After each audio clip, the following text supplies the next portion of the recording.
Os ataques noturnos durante o fim de semana entre a Rússia e a Ucrânia provocaram a morte de pelo menos 12 pessoas nos dois lados da fronteira, numa altura em que as ofensivas de longo alcance se intensificam. Na Ucrânia, os ataques russos mataram 2 pessoas numa siderurgia em Kryvyi Rih, outras 2 pessoas morreram em Zaporizhia e uma terceira em Sumy.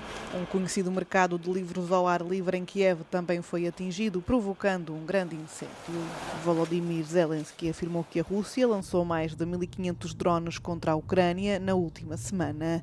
Mas também a Ucrânia lançou centenas de drones contra a Rússia num dos seus maiores ataques aéreos desde o início da invasão em grande escala em 2022. As autoridades russas confirmaram 5 mortos nas regiões de Rostov e Moscou, onde as forças armadas ucranianas dizem estar a atacar fábricas militares e instalações energéticas.